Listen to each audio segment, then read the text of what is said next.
evidence suggests that Bob Lazar was telling the truth about UFOs and anti-gravity propulsion. He foretold of element 115 that would be confirming what he was talking about. In 1989, physicist Bob Lazar broke the story of the secret Air Force Base Area 51 and the US government's work on alien spacecrafts. He's the whistleblower who shocked the world, then went silent until now. Lazar's story begins with his work at the secret base located at Groom Lake in Nevada. He worked to reverse engineer alien technology from UFOs that allegedly crashed on our planet Earth. On May 15, 1989, Class 5 TV did a live interview with an anonymous man who made some extraordinary claims about UFOs and anti-gravity technology. Bob Lazar, who hid his identity under the pseudonym Dennis, claimed that the United States military was conducting covert research on alien technology in the Nevada desert, close to a base now commonly referred to as Area 51. Lazar's claims seem to be true after a 2020 New York story, "No longer in shadows, Pentagon's UFO unit will make some findings public." That included some information about how astrophysicists and the Pentagon contractor Eric W. Davis gave a classified briefing on government officials in March 2020 about retrieved off-world vehicles not made on this Earth. In an interview with Las Vegas investigator writer George Knapp in 1989, Lazar claimed unbelievable things about Area 51 that catapulted the topic into the public consciousness. Lazar said he had reverse engineered crashed alien flying saucers at a top secret military station called S4 near Papoose Lake. His claims sounded like science fiction, but in 30 years everything he said in his interviews seemed to be becoming quite realistic. Knapp stated in an interview with KNPR's State of Nevada that he was unable to verify some of the information that Lazar provided to him. For example, he asserted that Lazar studied at MIT.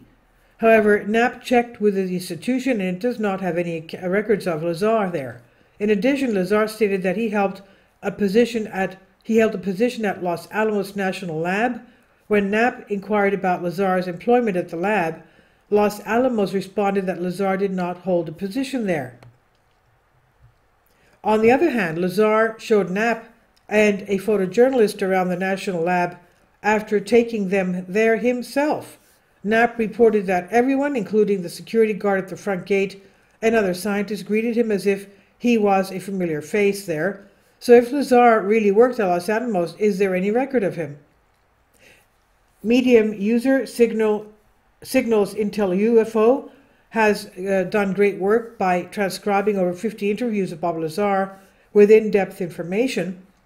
Bob claimed to have been hired as a physicist at Los Alamos in May 1982.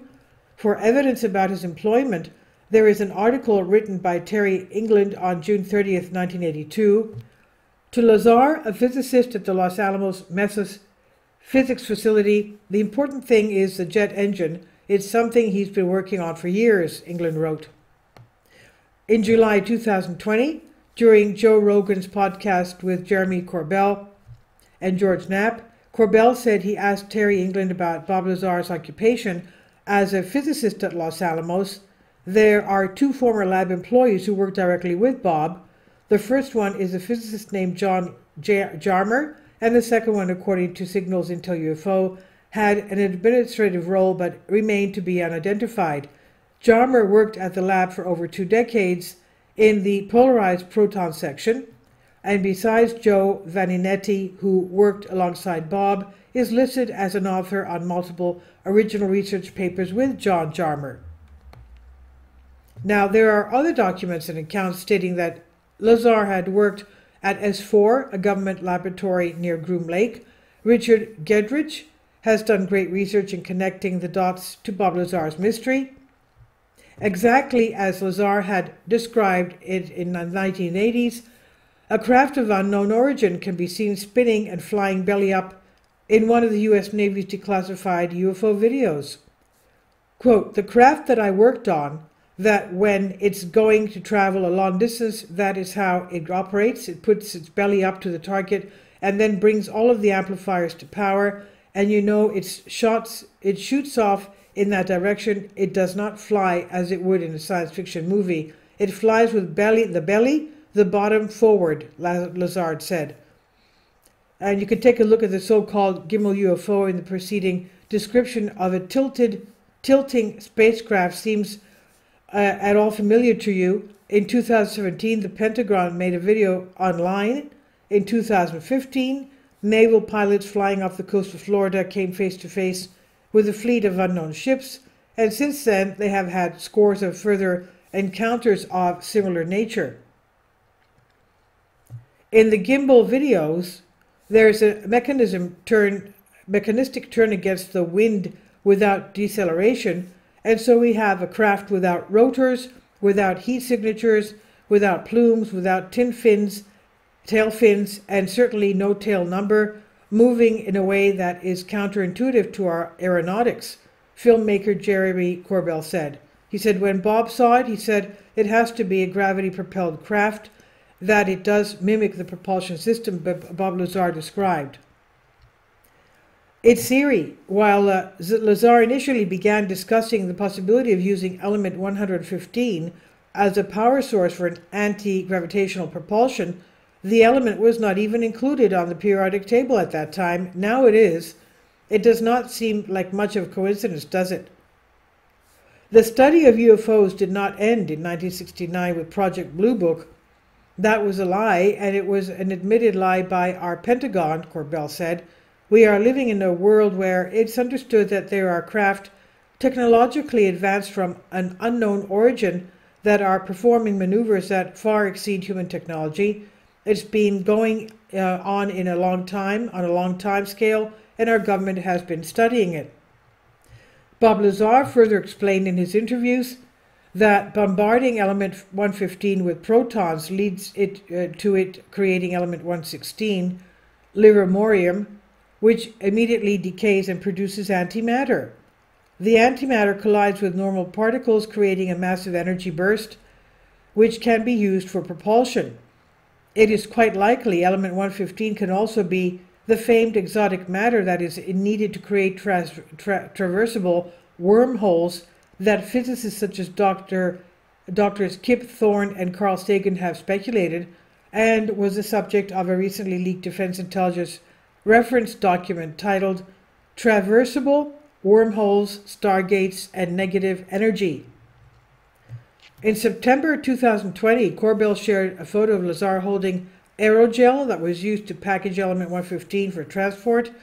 He said that he could not include this part in his Netflix documentary, but promised to publish the clip on his YouTube channel discussing element 115 and how he observed it functioning. Editor's note says, I have searched throughout Corbell's channel but could not find a clip examining element 115.